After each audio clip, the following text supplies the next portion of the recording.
L'événement en général, il était super bien pensé, c'était vraiment chouette. Je trouve que c'est un succès important, il y a eu énormément d'inscrits. J'ai trouvé ça remarquable et particulièrement la synthèse. C'est quelque chose qui impulse. J'ai pas vécu de l'intérieur, mais on sent une énergie qui impulse des choses et envie d'aller plus loin, ça c'est sûr. C'est un événement qui mérite de contaminer tout le monde parce que ça procède à un changement et individuel et collectif. Un moment de rencontre, d'échange qui permet de dire qu'on n'est pas seul. La dimension sociale, la dimension politique n'était pas très présente dans nos échanges et la personne qui est intervenue pour les conclusions a rappelé tout ça et ça me semble fondamental.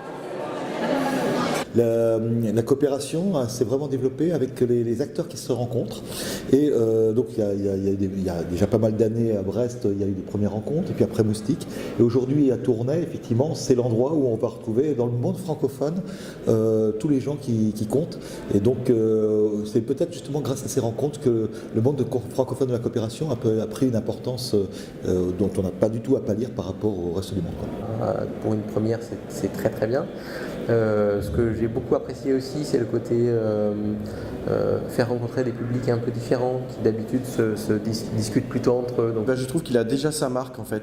C'est un événement qui, ça y est, il existe quoi. On trouvait intéressant de pouvoir partager cette expérience positive avec d'autres coopératives. On vient se nourrir des expériences des autres, rencontrer des personnes qui pratiquent un petit peu l'intelligence collective. D'une réussite déjà, donc en termes de participation, puis en termes d'organisation, c'est bien fait. Bâtir des projets, c'est bien, mais bâtir des projets en s'appuyant sur ce qu'ont écrit les penseurs, ce qu'ont écrit d'autres personnes qui ont déjà fait des expériences, ça pouvait être aussi enrichissant.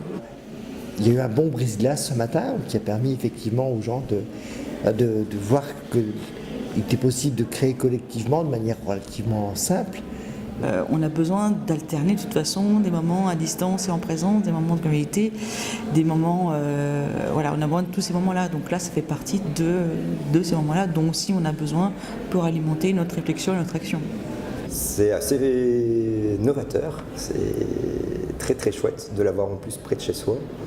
C'est un événement très dynamique, je trouve, avec plusieurs facettes de parler et de penser sur des créations créatives et intelligence. C'est un événement merveilleux et j'ai été agréablement surprise par la présence féminine qu'il y avait à cet événement.